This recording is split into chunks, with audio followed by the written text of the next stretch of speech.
Hi riders, it's Josh from Cyclehunters.com. As I said before in many different videos, we are riders taking care of riders, and today we're going to show you just what that entails. Our 48-point checklist is something that we take extremely seriously when we go over any of our machines, so that when you get your bike, it's as close to 100% as we can make it. So this is all about that checklist and some of the things that we do to make sure that you are going to be one happy and satisfied person when you purchase a bike from Cyclehunters.com. Matt, take it away. Thanks, Josh, for that excellent introduction. I am Matt. I work back here in the service department, and yeah, we're excited to get started on actually showing you guys how these bikes get serviced and, you know, showing you just that little bit more in terms of what we do to make these bikes as good as we possibly can. So things as extreme as pulling an engine out of a bike to just a simple service, that's what we do in order to get these bikes 100% and ready for you guys, the new owner of that motorcycle. So it's just something we wanted to do for you guys out there, because I know in Josh's videos he mentions that we have that 48-point checklist, but until you actually see the care that we, you know, give those motorcycles, each and every motorcycle, you just don't know. And it's one thing to say that we service the bike, it's a completely different thing to show you guys what we actually do when we service that motorcycle. So going forward, expect to see a lot more of that on the YouTube channel. And if you guys haven't subscribed, you know, consider smashing that subscribe button. You know, ring that notification bell so you get a notification on when we're servicing a motorcycle. Again, we get motorcycles every week, you know, and all different varieties. So, you know, keep that notification bell on, and maybe we're going to be servicing a bike that you personally own. And maybe there's something you want to see or want to know about on your personal motorcycle. We're going to put up every single bike we do, guys, so get ready to seeing more of that. So that's what we're going to be doing back here in service going forward. So hopefully you guys are as excited as we are to get started on this journey. But I know we have a couple bikes coming up that we're going to be working on, so I can't wait to get started, guys. Alrighty, guys, we're going to head out to the shop now.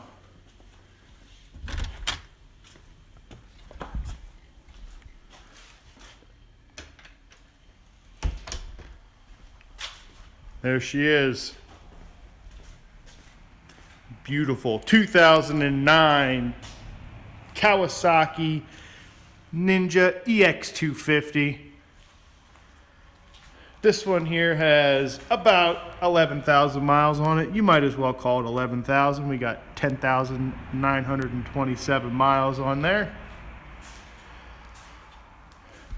This one's up next on the service list here. We're going to be going through that 48-point checklist. Figure I'd give you guys a good before of the bike, before Josh gives you that after video where everything's all been done, to kind of show you guys what we do and really put it into perspective what riders taking care of riders is all about. You know, this is what we get, you know, typical bike we get in, whether it's bought at a private sale or somebody trades up to a bigger motorcycle. You know, this is what comes through our doors here.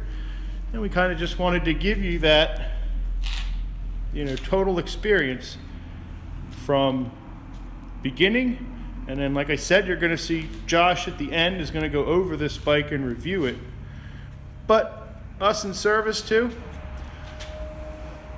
we like to give these bikes a lot of love and attention. Maybe they were neglected, maybe they sat outside, you know, maybe they just weren't serviced like they should have been. And that is what our goal is in service, is to just give them that good once over, so that when you buy this motorcycle, you don't have to worry about whether or not things need to be fixed, because we're going to fix everything that we see and make it as close to 100% as we can. Now again, these are used bikes, so there are some things that you just can't address to make it new, but we give it our best shot every time. So there she is, 2009 Kawasaki Ninja EX250. That's what she looks like.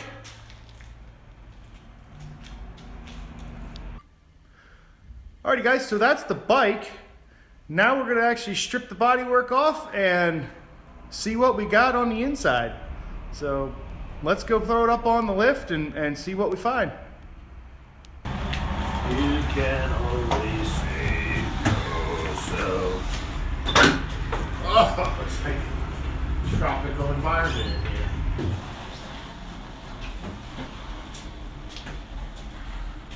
Locked and loaded.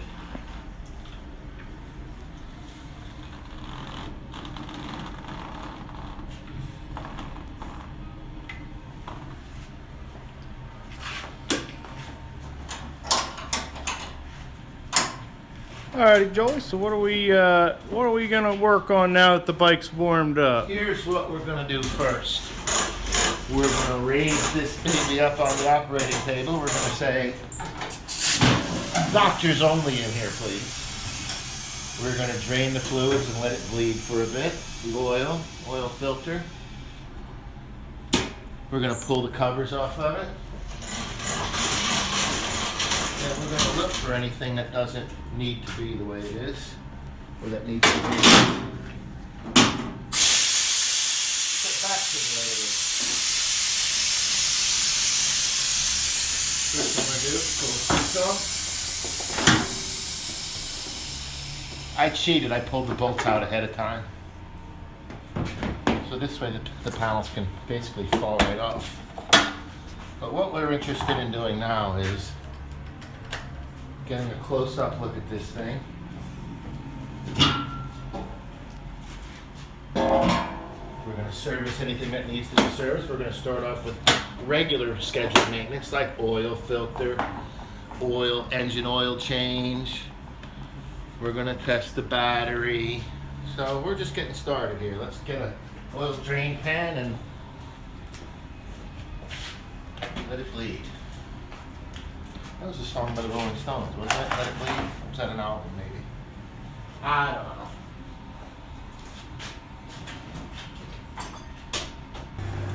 know. Alrighty, Joe, what are you messing with there? Well, I'm just putting this battery tender up through the back, like that. Alright. I like to have them stick out underneath the tail like that. That way they're easy to stick in and they're easy to stick out. We like them sticking out when they're here, so we can keep the batteries energized. Does every bike get a battery tender? Every single bike that we prep in our garage gets a battery tender, yes sir. It's good for us while the bike is here, and it's good for you after you buy it, because the battery wants to be charged or it wants to be discharged. It doesn't want to just be sitting around. And it wants action one way or the other. And I know people who have had battery tenders on their bikes and kept them plugged in whenever they weren't riding it. And I had a customer say his battery lasted 10 years. And that was a customer who doesn't make things up. So, keeps your bike ready to go all the time. Has the ability to potentially extend the lifetime of your battery.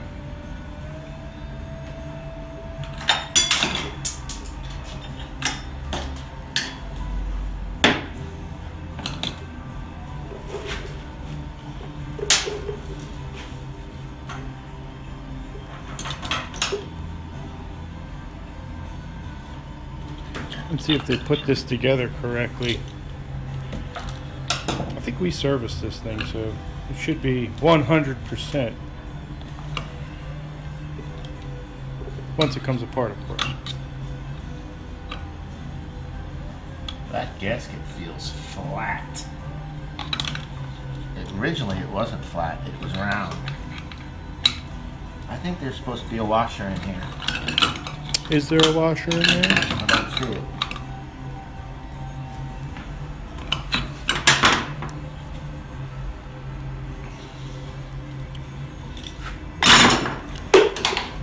Hey-o! I've never had that much trouble separating one of those oil filters before. But you see, I've got the spring, got the post, got the cap, but I don't have a washer. The filter went flying. The filter just decided to roll underneath to the other side and make a break for it. Oh, it left the trail too. Any washer on there? That one's gonna need a washer.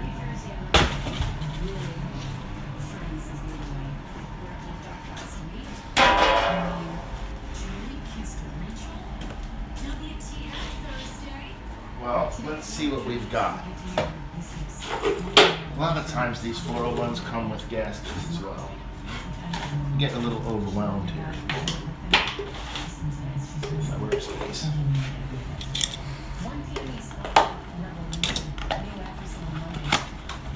There it is.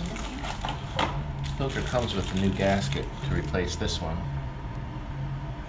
And you can actually see how flat that thing got. That gasket used to be round, but you can actually see the flat side on it right there, how it gets squished over time. And from that temperature, from the engine and whatnot, it's a beautiful thing. Well, let's see what we can find as far as a washer goes. That ought to be interesting. Josh, to give us some. Alrighty guys, so what Joel's actually, while he's changing that oil, we're gonna go over what he's actually doing, and we're gonna kind of go along the procedure as Joel uncovers this motorcycle and getting it ready for sale. What Joel is doing and what he's starting to talk about and let you guys know is the 48-point checklist that gets done to all of our motorcycles. Anything we have for sale, we put through this 48-point checklist so that we ensure the bike is as good as we can make it before you get your hands on it and go for a ride. You know, this checklist is several years in the making. How about it, Joel? Well, and it's always been developed as well. If we find something that needs to be added to our checklist, for example, on Harley Davidsons, we always check the exhaust bolts that hold the pipes on, because they get loose after a while, and it's just something we've learned. And so now that's part of our checklist, to check these exhaust bolts and to for example, lubricate the gear shift linkages, like we're going to do with this one too. Again, we're riders ourselves, and we don't want to sell you a bike that we're not going to ride, that we don't want to ride. Yeah, so just to go down the list and what's involved, I'm just going to show you guys briefly, and then we're just going to keep on servicing this 250 here and getting it ready for you guys. We're going to have a bunch of stuff for Josh. Alrighty, so this is our checklist here. And the very first thing is inspection. Now in Pennsylvania, we have a state safety inspection. It's an annually done inspection, so every year it needs to be done. And for those that don't live in PA that are watching this video, all this is just checks to make sure that the bike meets the criteria for the state to be operated on state roads if it's registered in Pennsylvania. So they have a whole list of things that we need to check. So that's, a lot of this list is comprised of safety checks for that inspection. But that's the very first thing, is we want to make sure that if it's not inspected, that it's ready for inspection and ready to go. All right, and then just to break down, we're going to check the oil. We are actually not going to check the oil. We're going to actually replace the oil. And we have a huge inventory of filters for as many different brands as possible. So if it comes in here for service, more than likely we have an oil filter for it. So oil change. When Joel was running it out there, that's one of the things we're checking, is to make sure that that fan turns on.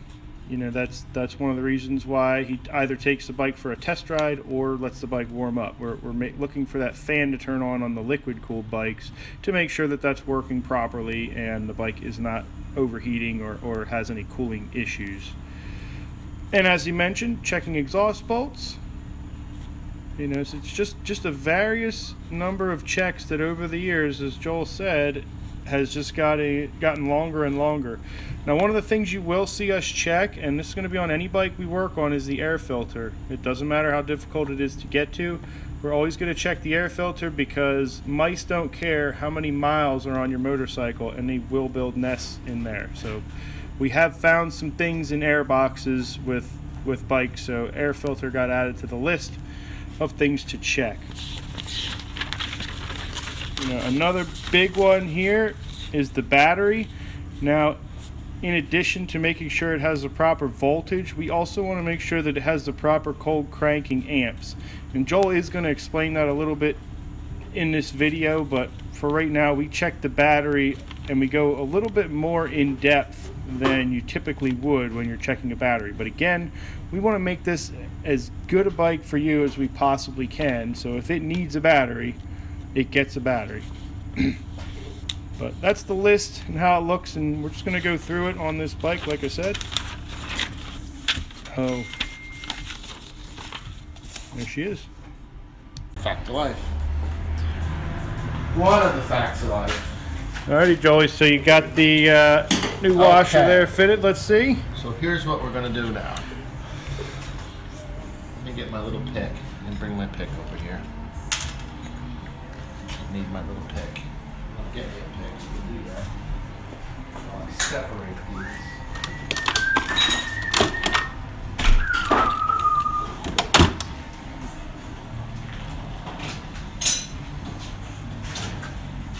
Grazie, really grats, the pick. What you do is you take your OEM part.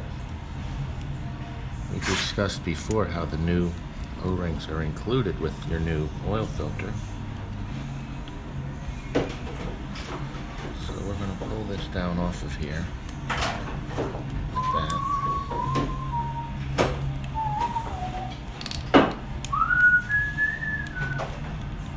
Come on, don't fight me. I have a hammer, you know. I didn't want you to go through your life without saying I never gave you anything, so here, you can have this. Thanks, Joey.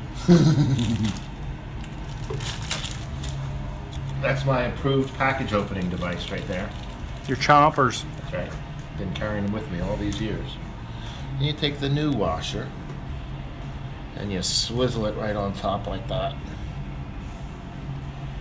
Push it down into the position where it goes, into the little channel there. You see? I see. Okay. Then you put a little lubricant on it. There's a little bit of oil for that. Insert that into your cover. And you just turn that and push it right in there. Like that. Now you've sealed your cap. Take your new O-ring, install it in the cap, supplied with the oil filter. Do it on the big side.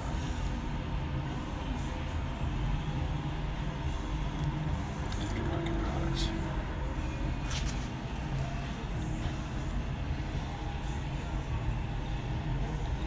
New O-ring on the inside, new O-ring on the outside. It's funny how that works. Then our little spring goes on, then our little washer goes on. Look at that beautifully made washer. Custom made washer. Joel Haldeman Custom right here. That's it. While you wait, put our little filter on there. We've got our little spring loaded jobber there.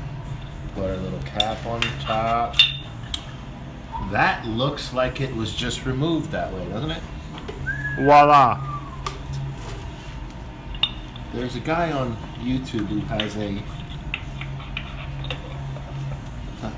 You're a guy on YouTube, Joel.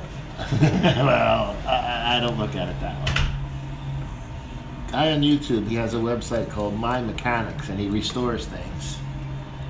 And I enjoy watching him because he's an attention to detail guy. Well, seeing how you work that washer over there, I'd say you spent some pretty good deal of attention yourself. Look, man, a good idea is always going to be a good idea, and a bad idea just the same. There's no such thing. Dang. What do you think about the condition of this thing, Josh? Can you bring her back?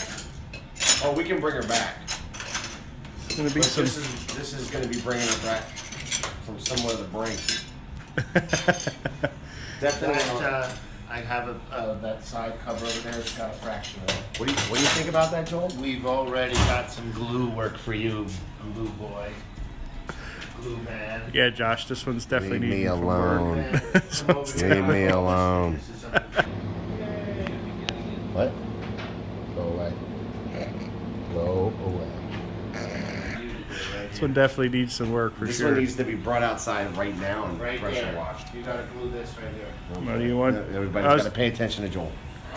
Do you want to take? Do you want to take this? Not about attention.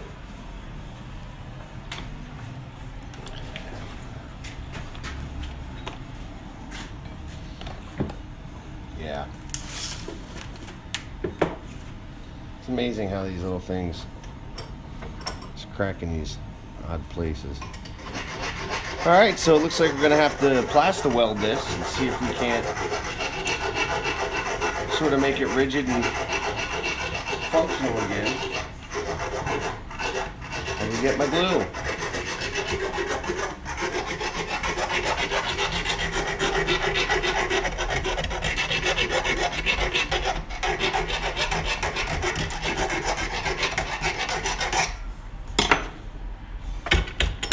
Making it work, Joey?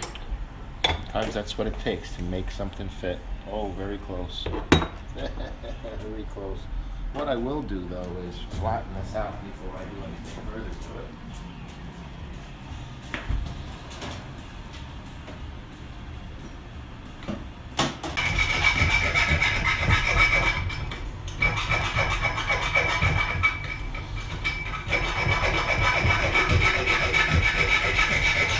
Yes, Joel. It's Taco Thursday.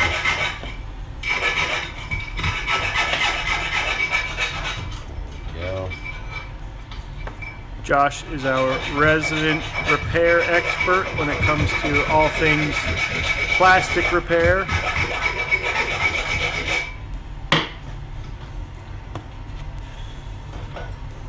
Let's see it, Josh. Let's see what you got here. So you put this Q-bond. Not a sponsor, by the way. Not sponsored. You put the Q-bond plastic filling reinforcement powder, which is basically a plastic, so shredded, very fine plastic, over top of the area that needs repaired. Sometimes it's tough because you gotta, try to do your best to hold it together and whatnot, and then sprinkle it on there. The thing is with plastic, because I have yet to find something that actually glues plastic perfectly, it always is going to have issues in terms of being put together perfectly.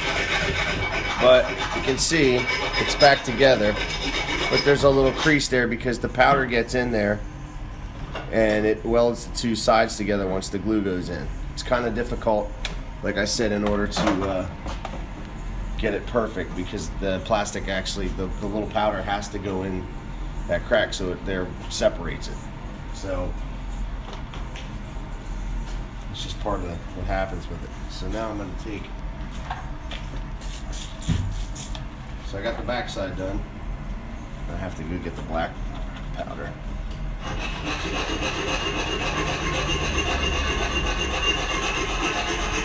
Better than it was. Oh, it's way better than it was. This should be very strong. So I'll get the black powder, fill it in, and see if we can't make it nice. Alrighty, Joel, so you got the oil all taken care of. What do you find in here with these turn signals? You said you had an issue here. I'm saving these turn signals for you for the 150-mile-an-hour Ninja, because these are low profile and they give you a little more streamline. Actually, What'd you find inside there, Joel? these are rubbish, is what they are. These are. I wish they didn't put these on here and drill a hole in my bodywork there. I can modify these and put them in. I'm just deciding now, do I want to use this piece here, or do I want to just use a signal tab and do it that way? Because this bolt here might be too big to go through that existing hole. See, these are the things you have to find out along the way. You don't know the answer until you get to the front porch. How were the old wires? How was it wired up, Joel? The old wires are good. You know, it was plugged right into the original socket here on the bike. And we like to leave the plugs on there. Did they solder the wires together, or no? what They did they used use? a wire nut. They didn't solder anything. Let's So see. How did they fasten that wire? So the plug was good, but little house wiring, huh? See, now what I will do is I will take the original and get these two together so they get friendly, and then they'll want to hold hands and join together and solder those together. But see, the problem I'm having here is that this is not a Kawasaki piece. It's not the wrong side. So when you have pieces that are not Kawasaki pieces like this one, and pieces that are Kawasaki pieces like this one, a lot of times they don't want to, you know, have dinner together right away. They have to have a date first to get to know each other. Because when I try to insert this into the existing hole,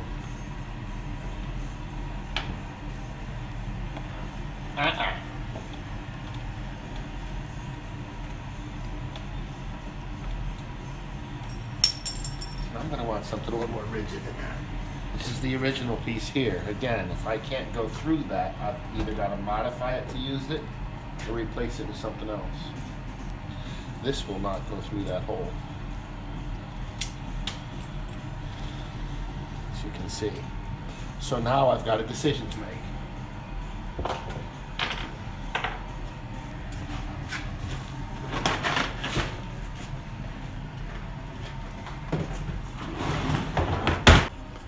Oh, Joel opened up his modification box here. Well, What do you got? What do you have in there, Joel? I've got tabs that are shaped like this that will replace the one that I took out. Now I've got my big hole. You don't have to worry about these factory mounting pieces because we're not using the factory piece anymore. So, Awesome. to make sure I have enough of these to do a whole set. Like that. Awesome. Slap her together, Joel. We'll take a look at it then. Slap her together. We're not having any abuse today. Maybe tomorrow. Not today.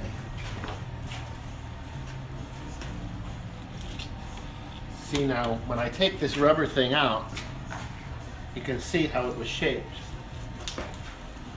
But the people that design these replacement pieces, you can see, it's the same shape, but it also will take up that spot. Come on over here and have a look. You can see how it, look in my hole there, in the hole there, you can see how it fits into that spot.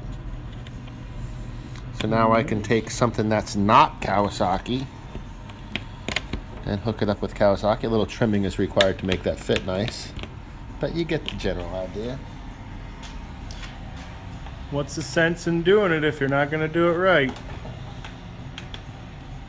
That's the only way we do things. All right, so I'm gonna get my file and trim it to fit the hole. Oh, I'm sorry. Oh, I shouldn't have said that. Alrighty, Joey, come here. Let's see. So the bike's not on the lift anymore. Where's it off to? I was trying to think of something funny to say, but I'm not that quick. It's out for a shower, let's just say. Getting a shower. Where are we at on our 48-point checklist? What have we accomplished so far? Here's what we've done so far.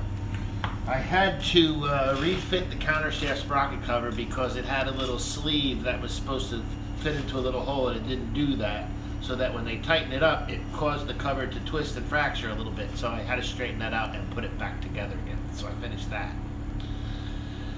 Then I took off those Vakakta truck signals and put on some nice firepower ones like this. Now, why is changing the turn signals important? Because Department of Transportation approval is important. Anything that goes on your vehicle, whether it's a car, a truck, or a motorcycle, has to be approved by a government agency called the Department of Transportation.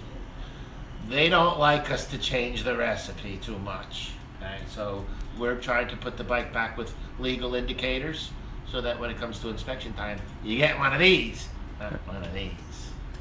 And now you were installing those. How did they turn out? Let's go take a look at them. Well, I'll show you our body panels here. You see this one here. It's been remanufactured, let's just say. My little indicator there is Much in place. better. I've also replaced these are what are called well nuts here, okay? You can screw something in there and it's like a nut that's captured in the grommet there. The old ones were dry rotted and beshimmeled, so we replaced them. This thing also has a little bit of, botulism down here. A little scratching and some speculative repair, but that's what helps to make it a budget bike. Turn signals look good though. These are good ones. And you wired it up. And Looks like the wiring's going to be... Well, I had to fit these as well. You can see there where that piece is behind here. The outside here, again, the Kawasaki piece was trying to accept a piece that's not Kawasaki. So I had to grind this piece here to make that fit in there nice like that. And now you can see the results of the effort. So then on the outside, it looks like it was designed that way. You don't have any holes in the back. It looks like it was, much better. engineered, let's just say. Well, that's what we are. We're after the fact engineers. We're not before the fact engineers. All right, I'm going to go see what Josh is doing to the bike at this point. You can go check out the rainforest out there. That's where our victim is at the moment. All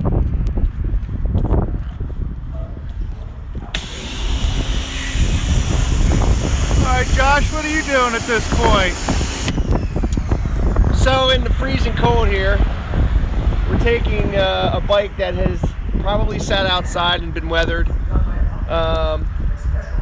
and trying to clean it. It's a deep clean, so we're making sure that underneath the fairings and everything's nice and clean, so that when you guys work on it, when Joel's working on it, he has a clean surface, and then everything else from that point we build on top of a clean surface situation.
Reassembled the front end of the bike here. You got your turn signals on. They're looking way better than the other turn signals that were on there. Not only in fit and finish, but they're also legal now. So I don't even know about this alligator skin on the top up here. You got your turn signals on there. Your bodywork back together. Looks like you installed some fresh hardware. You did have some missing bolts. See all the pieces that were missing. It's all good and solid now. New Nobody's bolts. falling apart. Plastics I fitting want much better this now. visor tomorrow because I need to check and see if this needs well nuts. This had some rivets in here, and I don't think those are appropriate. Not in my world, they're not.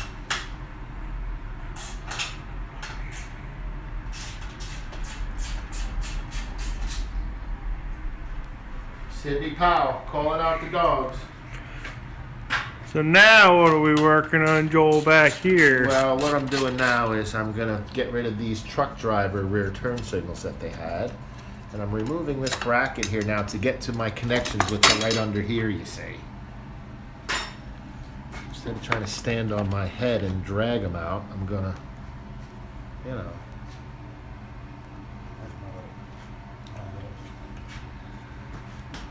Hook. And Joel loves Kawasaki's because of this. Ain't that the truth? My favorite.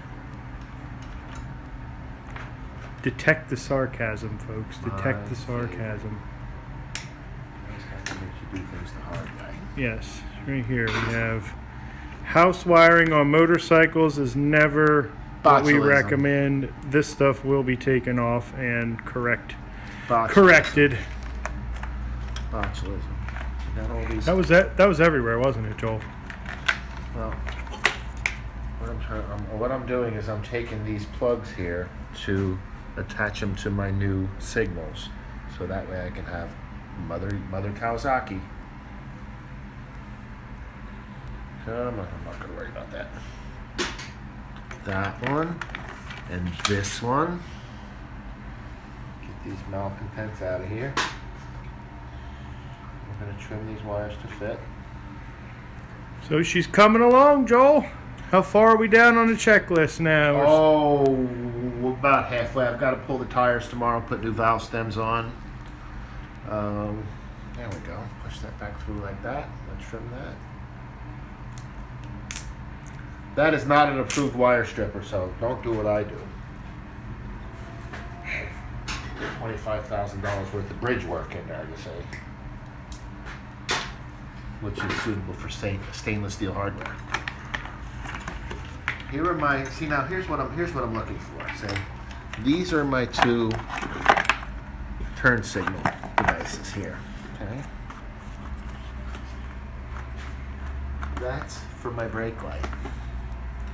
What I do not have here are my, you see how they tapped into the tail light in order to put the license plate light on there.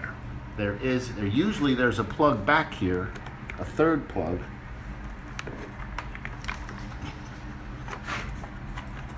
See, that looks like it's going to the brake switch. That's not it.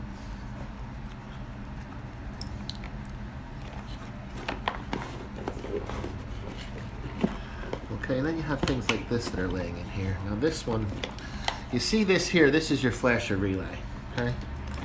That's supposed to live over here in the middle. Maybe on this hook.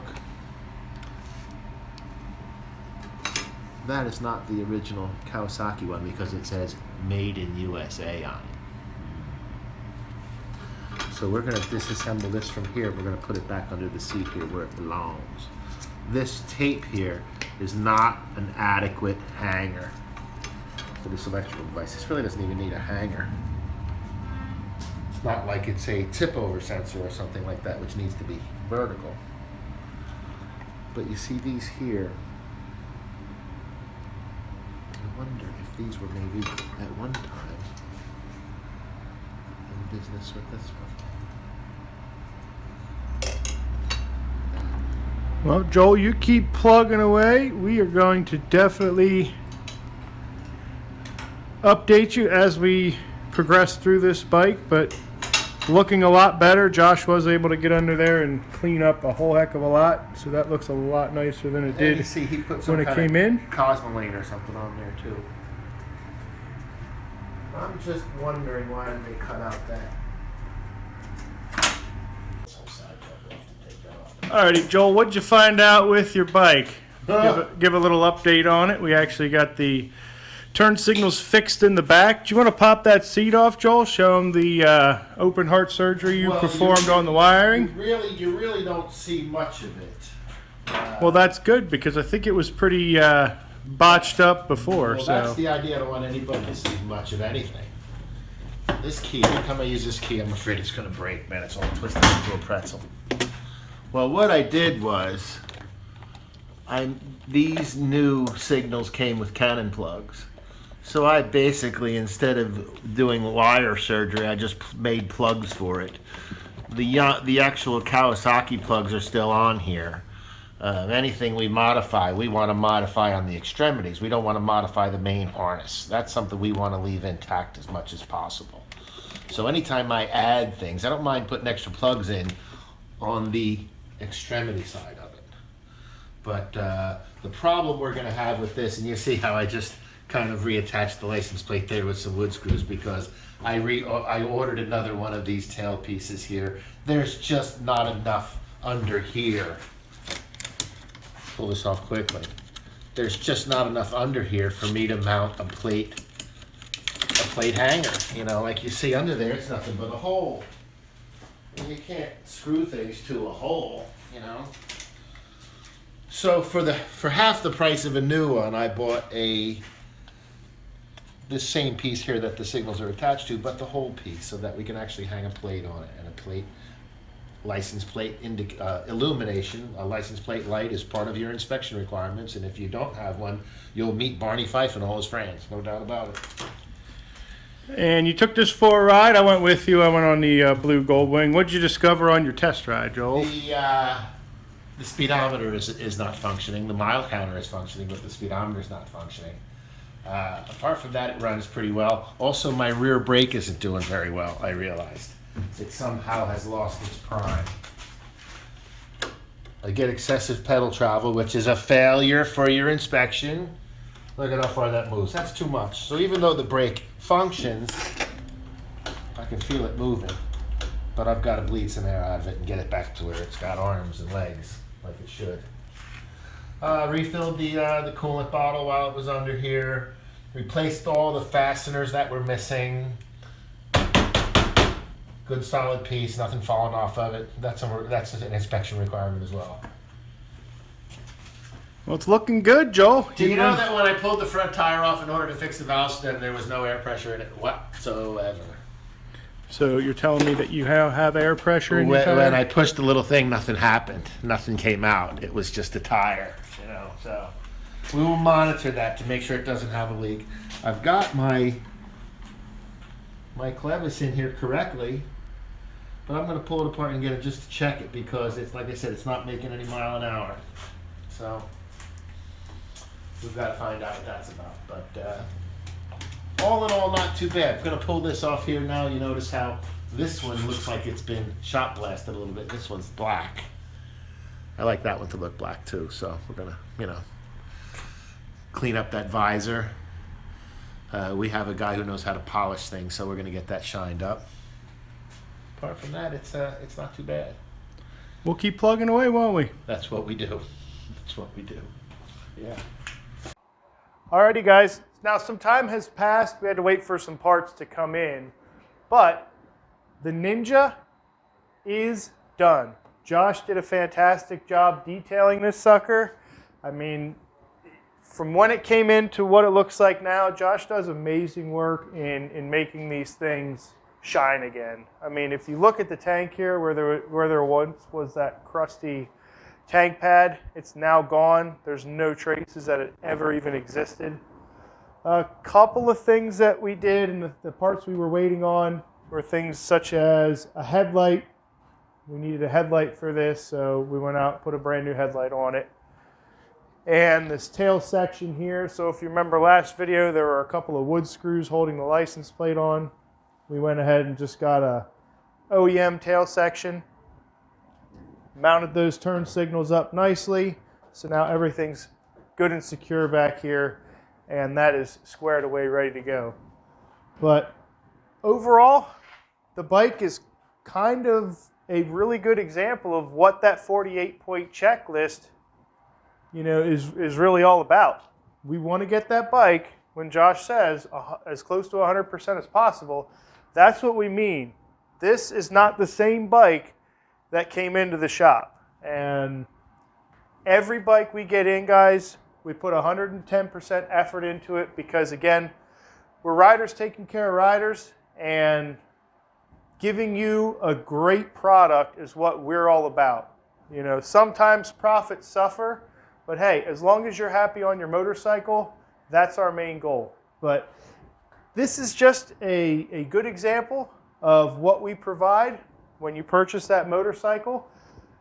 We're going to be doing a lot more videos of that before and after, so that way you see kind of behind the scenes, just like we said before. You know, when Josh is telling you about the motorcycle, this is the work that goes into a large majority of the motorcycles we sell here at Cyclehunters.